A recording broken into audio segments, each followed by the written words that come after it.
Every Christmas season, we get the same cinematic debates. Is Die Hard a Christmas movie? Are the Home Alone bandits the greatest holiday villains of all time? And look, I love the classics, but today we are going to somewhere colder, weirder, and far more dangerous. Because Christmas cinema has a whole underground world of B-movie maniacs, killer toys, demonic Santas, and snowmen who should not exist. This is a CineCurious obscure Christmas villain special, and trust me, these holiday nightmares are the gifts that keep on giving. Let's get to it. We begin with the king of B-movie Christmas slashers, Silent Night, Deadly Night from 1984. Billy Chapman didn't start out as a villain. He starts out as a traumatized kid who witnesses Santa murdering his parents. And because this is the 80s, guess what? He grows up, snaps, and becomes an axe-wielding Santa himself. It's low budget, it's mean, it caused moral outrage across the US when it came out, and today it's an absolute cult classic. What makes Billy such a memorable villain is how tragic he is. He's not evil, he's a walking Christmas trauma flashback in a Santa suit. When he says, "Punished!" he really means it. Billy is the perfect kickoff point because he represents the blueprint. Take Christmas and corrupt it. But if Billy is the blueprint, Ricky is the glitchy, chaotic sequel energy. Silent Night, Deadly Night Part 2 from 1987 is famous for one thing. Garbage Day! Huh? No!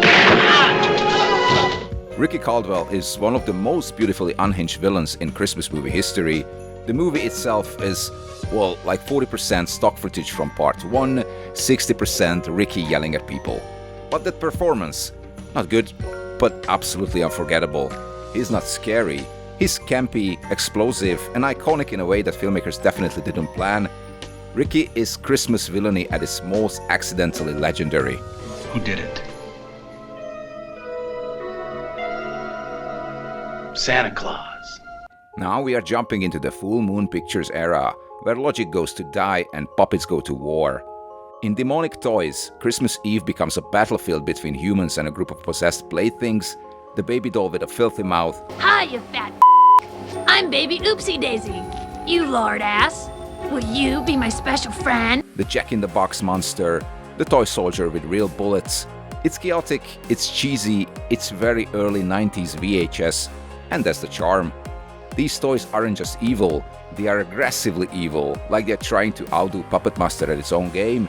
When you see a baby doll with sharp teeth trying to murder someone on Christmas Eve, you know you're in B-movie heaven. Missed me!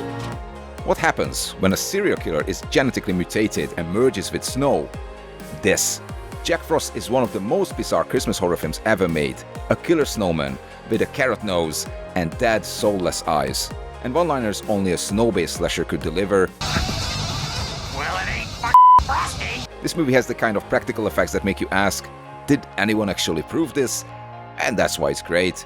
Jack Frost is the purest form of VHS-era holiday madness.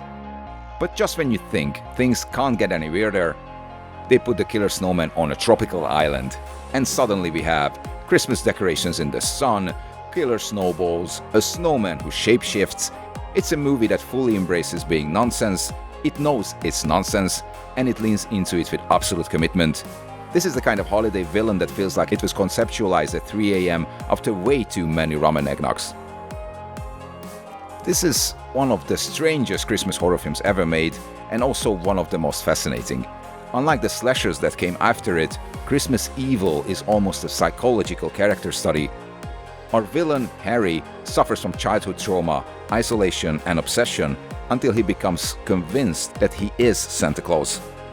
What makes him compelling that he's not portrayed as a monster, he believes he's doing the right thing. This is the film where the real villain might be loneliness, with a Santa suit added on top. If Taxi Driver and a holiday special somehow merged, you would get Christmas Evil. Kitty. The Gingerdead Man from 2005. Gary Busey as a killer gingerbread cookie. Honestly, I could end the segment right here. This movie has everything you want from a micro-budget horror comedy. Terrible puns, robbery, monster effects, baked good murder, Gary Busey's voice coming out of a cookie. The Gingerdead Man is ridiculous, but in a way that feels intentional. They knew exactly what they were making. He's not scary, what he's not supposed to be. He's a holiday-themed fever dream with teeth, and I just love that.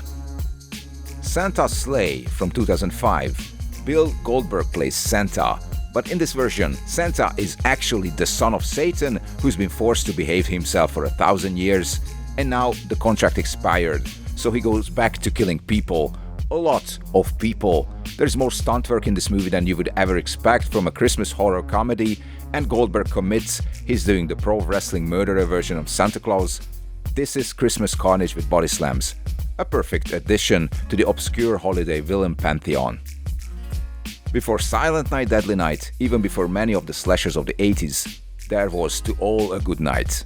It's one of the earliest Killer Santa movies, and it checks all the proto-slasher boxes: masked killer, isolated location, teenage victims, mystery twists.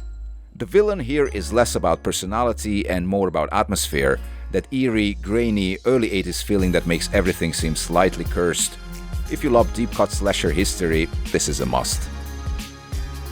Don't Open Till Christmas from 1984 is a British holiday slasher with a wonderfully sleazy tone. This time, someone is murdering people dressed as Santa Claus. Shopping mall Santas, street Santas, anyone who dares to put on the suit. It's gritty, mean, and has that Euro horror edge where you're never quite sure if this movie is supposed to feel this off or if it just is. The killer is less a character and more a presence, a walking embodiment of Christmas is cancelled. One of the most original Christmas horror concepts ever made. In Finnish folklore, Santa wasn't a jolly old man, he was a horned, monstrous creature who punished the wicked. Rare Exports takes that myth seriously. A research team digs up something ancient, something enormous, and accidentally unleashes the true Christmas demon, Joulupukki. We barely see the creature fully, but the idea of it is terrifying, ancient, and definitely not here to hand out presents. This movie is the perfect blend of horror, fantasy, and bleak winter atmosphere. And now something weird. If you've never seen Elves, prepare yourself. This movie has evil elves, of course, Christmas horror, of course, a neo-Nazi subplot, what? Genetic experiments, and a mole security guard played by Dan Haggerty. I'll make a deal with you. You don't steal anything, you don't break anything, and you clean up after yourselves. And don't bug me, alright? It's a fever dream of bad decisions, and the elves themselves look like they crawled out of a melted Halloween store. The goblins aren't just evil, they are bizarre, deranged, completely nonsensical, and that makes them unforgettable Christmas villains. And last but not least, we have A Cadaver Christmas from 2011, a holiday splatter comedy where zombies attack a university, and a janitor becomes the unlikely hero of Christmas Eve. One of the undead attackers is a Santa-like figure, a grotesque, possessed creature that looks like it climbed out of a student film about the apocalypse. But that's the charm of A Cadaver Christmas. It's cheap, it's crappy, and it's full of practical gore that give it real personality. This villain isn't polished. It's messy, bloody, and 100% holiday horror spirit. And there you have it, a bouquet of B-movie Christmas villains who deserve way more attention than they get. From killer snowmen to demonic elves to psychologically broken Santas, these films prove that holiday cinema isn't just about cozy fireplaces and heartwarming moments. Sometimes Christmas is pure chaos. What is your favorite weird and strange Christmas movie? Pop it in the comments. Unfortunately, your time is about to expire. Thanks for watching, and Merry Christmas.